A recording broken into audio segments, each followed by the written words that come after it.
क्योंकि मैं मौत के लिए रुक नहीं सकी।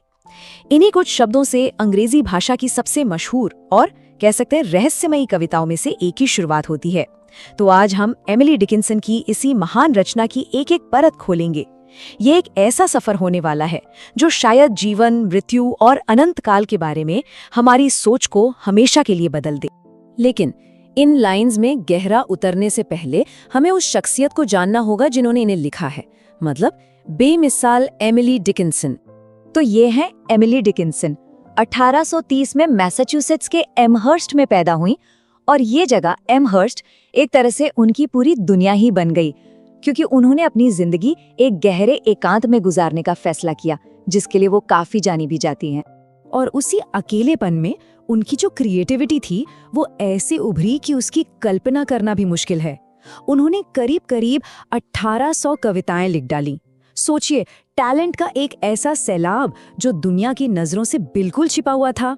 लेकिन यहीं पर कहानी में एक बड़ा ट्विस्ट आता है।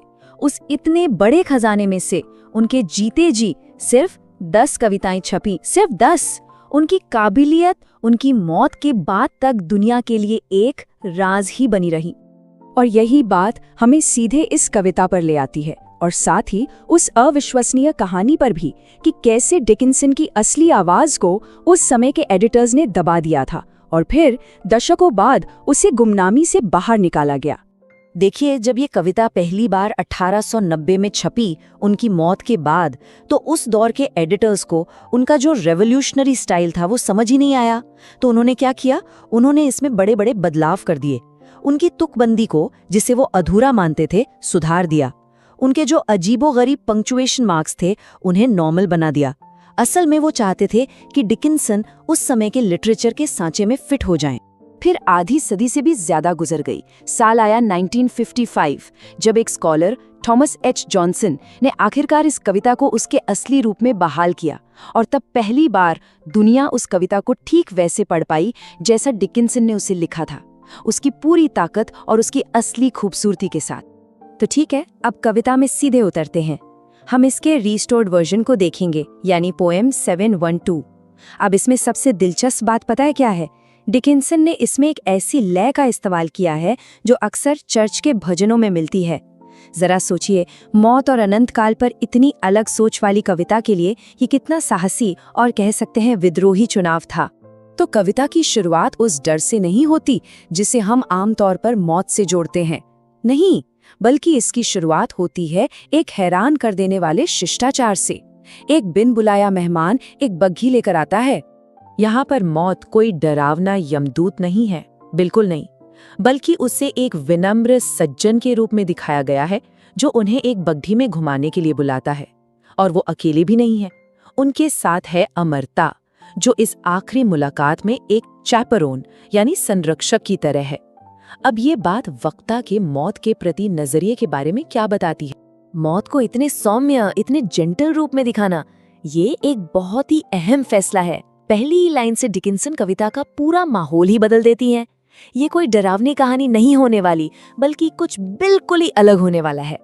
तो बग्घी का सफर जारी रहता है, और जैसे जैसे वो आगे बढ़ते हैं, बाहर का जो नजारा है वो अपने आप में जिंदगी का एक नक्शा बन जाता है। ये बग्घी एक सिंबॉलिक लैंडस्केप से गुजरती है, जो असल में जीवन के 3 स्टेजेस को दिखाती है। डिकिंसन बार बार वी पास्ट या हम गुजरे लाइन को दोहराती हैं। ये इस बात पर जोर देने के लिए है कि जीवन बस एक ऐसी चीज है जिसे मौत की तरफ बढ़ते हुए देखा जाता है।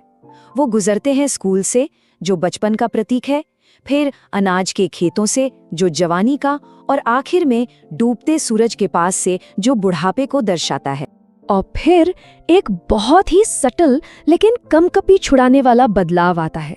सूरज अब उन्हें गर्मी नहीं दे रहा, बल्कि वो उनके पास से गुजर जाता है। अब नेचर हावी हो रही है, हवा ठंडी और नम हो जाती है, और वक्ता को अचानक एहसास होता है कि उसने जो कपड़े पहने हैं वो बहुत पतले हैं, इस आखिरी सफर और कब्र की ठंडक के लिए नाकाफी हैं। आखिरकार वो अपनी मंजिल पर पहुंचते हैं, एक घर पर। ये घर कब्र के लिए एक बहुत ही पावरफुल मेटाफोर है। डिकिंसन बड़ी ही चतुराई से इस जगह को बताने के लिए घर से जुड़े शब्दों का इस्तेमाल करती हैं, जिससे ये जमीन में एक गड्ढा कम और एक स्थायी घर ज्यादा लगता है। और सोचिए, कॉर्निस जैसा सिर्फ एक शब्द और कब्र का वो डरावना ख्याल एक शांत घरेलू जगह में बदल जाता है। कमाल है ना? कविता का आखिरी स्टैंजा, यहीं पर सबसे बड़ा राज खुलता है और इसका सबसे गहरा विचार सामने आता है। जरा एक पल के लिए इस लाइन पर गौर कीजिए। ये जो पूरा सफर हमने अभी अभी देखा, ये तो सदियों पहले हुआ था। और यहीं वो खुलासा होता है जो सब कुछ बदल देता है। वक्ता पहले से ही मर चुका है और सदियों से ये पूरी कविता अनंत काल से सुनाई जा रही एक याद है, एक ऐसी जगह जहां समय का कोई मतलब नहीं, जहां सदियां भी एक दिन से भी छोटी लगती हैं। तो आखिरी मंजिल कब्र नहीं थी, बल्कि खुद अनंत काल था। तो आखिर में ये कविता इन पावरफुल थीम्स के जरिए मौत के बारे में हमारी सोच को पूरी तरह से पलट देती है कि मौत एक सफर है, अंत नहीं। अमरता निश्चित है और मौत के बाद समय का कॉन्सेप्ट ही बिल्कुल अजीब हो जाता है। और यहीं पर हमें डिकिंसन की असली क्रांति दिखती है। वो मौत को उसके सारे खौफ से आजाद कर देती हैं। डर और अंधेरे के बजाय वो हमें शांति, स्वीकृति और एक बहुत ही विनम्र बदलाव दिखाती हैं। जरा यमदूत की उस पारंपरिक डरावनी छवि की तुलना डिकिंसन के सौम्य गाड़ीवान से करके देखिए। बस ये एक तस्वीर ही परंपरा से उनके रेवोल्यूशनरी अलगाव और जीवन के अंत पर उनके अनोखे नजरिए के बारे में सब कुछ कह देती है। और इस तरह ये कविता हमें एक ऐसे सवाल के साथ छोड़ जाती है जो उसे पढ़ने के बहुत बाद तक हमारे जहन में गूंजता रहता है कि अगर मौत एक अंत नहीं बल्कि अनंत काल की तरफ एक बग्घी की सवारी है, तो ये बात जीवन के बारे में क्या बदल देती है।